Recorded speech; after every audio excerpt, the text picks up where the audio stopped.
Hello friends, astro ब्रह्मांड में आपका स्वागत है। मैं हूं आपकी एस्ट्रोलॉजर श्वेता आंवले और मैं लाई हूं आपके लिए learn free astrology online. Okay friends, last video में हमने षटबल क्या होते हैं उसके बारे में जाना था। आज इस वीडियो में हम भावबल क्या होता है उसके बारे में जानेंगे। तो आइए फ्रेंड्स स्टार्ट करते हैं। कुंडली में हमारे टोटल 12 हाउसेस होते हैं। ठीक है फ्रेंड्स, ये 12 हाउसेस, इन्हीं को हम 12 भाव कहते हैं, है ना। और इन्हीं भावों के द्वारा हम किसी भी व्यक्ति के संपूर्ण जीवन का पता लगा सकते हैं। जैसे ये पहला भाव, दूसरा भाव, तीसरा भाव, चौथा भाव, पांचवा भाव, छठा भाव, सातवां भाव, आठवां भाव, नौवां भाव, 11वां भाव, 10वां भाव, 11वां भाव, और ये हो गया 12वां भाव। ठीक है, ये हमारे 12 हाउसेस है। अब पहले भाव से हम क्या क्या पता कर सकते हैं? किसी भी व्यक्ति का चरित्र कैसा है, स्वभाव कैसा है, रंग रूप कैसा है, स्वास्थ्य कैसा है, विनम्रता कितनी है उसमें। सेकंड भाव से आप क्या पता कर सकते हैं? धन, वाणी, कुटुंब, प्रारंभिक शिक्षा, परिवार का सुख है कि नहीं। तीसरे भाव से आप क्या पता कर सकते हैं? छोटे भाई बहन, साहस, पराक्रम, ऊर्जा, राइटिंग, कम्युनिकेशन स्किल, वो आप तीसरे भाव से। चौथे भाव से आप क्या पता कर सकते हैं? माता, वाहन, सुख, घर, प्रॉपर्टी, फेफड़े, ये चौथा भाव हो गया। पांचवें भाव से आप क्या पता कर सकते हैं? शिक्षा, संतान, लव अफेयर्स, बुद्धि, अचानक धन जो अनसर्टेन गेन होता है वो, है ना। सिक्स भाव से आप क्या पता कर सकते हैं? शत्रु, रोग, कंपटीशन, कर्जा, मामा पक्ष, नौकरी, दुर्घटना, है ना। और सातवें भाव से आप क्या पता कर सकते हैं? विवाह, जीवन साथी, पार्टनरशिप, व्यापार, डेली इनकम, समाज में प्रतिष्ठा। एट हाउस से आप क्या पता कर सकते हैं? अचानक घटने वाली घटना, दुर्घटना, मृत्यु, परेशानी, लंबी बीमारी, ससुराल, गड़ा धन, सर्जरी, है ना। नाइन्थ हाउस से आप क्या पता कर सकते हैं? धर्म, गुरु, लंबी यात्रा, भाग्य, उच्च शिक्षा, पिता, है ना। 10वें भाव से कैरियर, कर्म, पद प्रतिष्ठा, व्यवसाय। 11th हाउस से आप क्या पता कर सकते हैं? प्रॉफिट, इनकम, बड़े भाई बहन, बेटी, है ना, दामाद, छोटी बीमारी, इच्छा पूर्ति, है ना, बहू, ये सब इससे पता कर किया जा सकता है 11th हाउस से। ठीक है। और जो 12th हाउस से, उससे आप क्या पता कर सकते हैं? व्यय, विदेश, आपकी यात्रा, आत्महत्या के योग, है ना, हॉस्पिटल का खर्चा, जेल यात्रा, मोक्ष, ये सब आप किससे पता करेंगे? 12th हाउस से। तो ये अलग अलग जो आपके हाउसेस होते हैं उनके पास एक अलग अलग डिपार्टमेंट है कि किस हाउस से आप क्या चीज़ें पता कर सकते हैं। ठीक है, इसमें हो सकता है कुछ चीज़ें और भी मिसिंग हो, है ना, क्योंकि आपके बॉडी के पार्ट्स भी अलग अलग उसको शो करते हैं, है ना, अलग अलग हाउसेस को। तो वो चीज़ भी अब इतना एक उसमें लिखना पॉसिबल नहीं था, पर फिर भी मैंने कोशिश की है कि इसको पूरा जितना हो सके उसको कवर अप करने की कोशिश की है। ठीक है, तो ये पहले चीज़ आपने भावबल समझने के लिए आपने ये 12 हाउसेस को समझ लिया, और ये 12 हाउसेस किन किन चीज़ों को रिप्रेजेंट करते हैं वो चीज़ हमने समझ ली। ठीक है फ्रेंड्स, अब जो षटबल हमने जो कल टॉपिक हमने जो अभी लास्ट वीडियो हमने जो षटबल पढ़ा था, तो उसमें हम ग्रहों की कितनी स्ट्रेंथ है ना, वो हमने उसमें देखी थी। और अब आज का हमारा टॉपिक है भावबल, तो इसमें हम भावों की कितनी स्ट्रेंथ है, मतलब क्या पहला भाव इसमें बल है, क्या आपके सेकंड भाव बली है, थर्ड भाव में बल है। मतलब आप जिससे रिलेटेड आपको कुछ भी चीज़ जानना है, कुछ भी करना है, तो पहले ये देखिए कि क्या उस भाव में बल है, उस भाव का जो मालिक है क्या वो बली है। आपको इसमें बहुत सारी चीज़ें कवर अप करनी होती है ना। तो उसमें क्या क्या चीज़ कवर अप करनी होती है कि क्या भाव में राशि कौन सी है ना।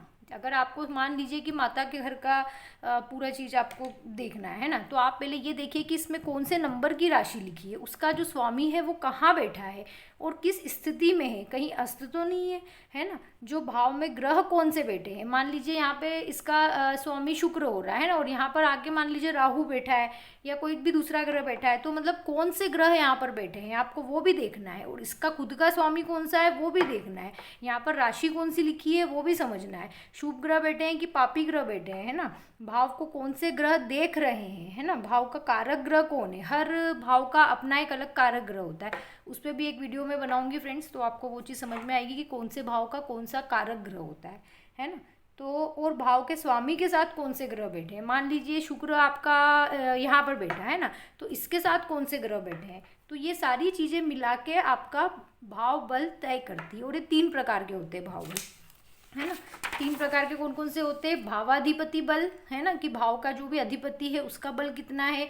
भाव दिग बल, भाव दृष्टि बल, है ना। ये 3 तरह के हमारे बल होते हैं भाव बल में। अब आप इस चीज़ को समझिए कि जब भी मतलब अगर आप किसी की भी कुंडली है ना, देखकर अगर आप कुछ भविष्यवाणी कर रहे हैं, है ना, तब आपको मतलब षडबल और भावबल को ठीक से स्टडी कर लेना चाहिए। क्यों? क्योंकि तभी आप उस चीज़ की सटीक और एकदम मतलब जो सत्य होगा वही आप भविष्यवाणी कर पाओगे। क्योंकि जो भाव बली होगा, है ना, तो वो मतलब वो अच्छा हाउस है ना। अगर मान लीजिए कि कोई हाउस बली है और वो अगर अच्छा हाउस है तो फिर वो क्या होगा, उसकी दशा अंतर्दशा में आपको अच्छा रिजल्ट देगा, है ना। लेकिन जैसे अगर मान लीजिए कि कोई भाव बली है ना, लेकिन गोचर में उसका मतलब अशुभ ग्रह उस भाव में गोचर कर रहे हैं, तो वो अच्छे रिजल्ट में उसके भी कमी आएगी। तो ये चीज़ आपको समझने की ज़रूरत है ना, कि मतलब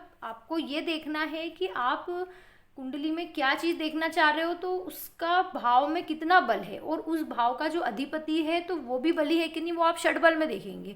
षडबल में हमने ग्रहों की स्ट्रेंथ देखी थी, यहाँ पे भाव बल देखा है। तो इन दोनों को मिलाकर ही मतलब एक अच्छा ज्योतिष जो होगा वो पहले इन दोनों की अच्छी स्टडी करेगा, तो उसको क्लियर हो जाएगा कि मैं मतलब क्या भविष्यवाणी करूँ इस भाव से रिलेटेड। तो आपको ये समझना बहुत इंपॉर्टेंट है ना, षडबल और भावबल। ठीक है।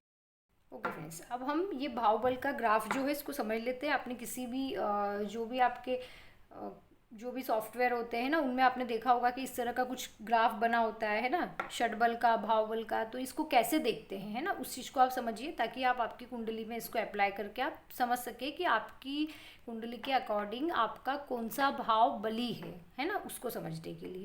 तो इसको हम कैसे समझते हैं फ्रेंड्स, ये 1 से लेकर 12, ये हमारे क्या है, टोटल 12 हाउसेस लिखे हैं। ठीक है, ये पहला भाव है, दूसरा भाव, तीसरा, चौथा, पांचवा, ऐसे करके ये 12 भाव है पूरे। ठीक है।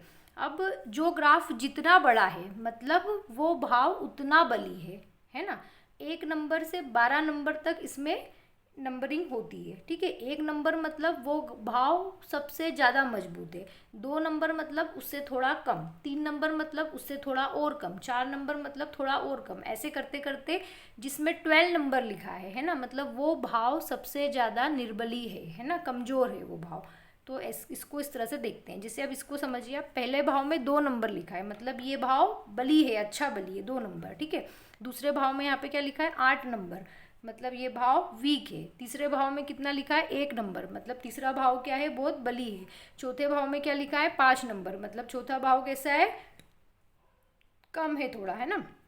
पांचवें भाव में लिखा है 4 नंबर, मतलब पांचवा भाव थोड़ा सा इससे फोर्थ वाले से बली है। 6th भाव में 10 नंबर लिखा है, मतलब ये निर्बली है ना। आठवां ठीक है, 7th भाव में 6 नंबर लिखा है। ठीक है, 8वें भाव में 11 नंबर लिखा है, मतलब ये तो बहुत ही निर्बली है। फिर 9th भाव में 9 नंबर लिखा है, मतलब ये उसकी कंपैरिजन में थोड़ा ठीक है ना। 10th उसमें 7 नंबर लिखा है। 11th भाव में 12 नंबर लिखा है, मतलब ये सबसे ही कम निर्बलीय है ना, इसमें बली नहीं है इस भाव में। और जो 12 जो हाउसेस है उसमें 5 नंबर लिखा है, मतलब ये घर बली है।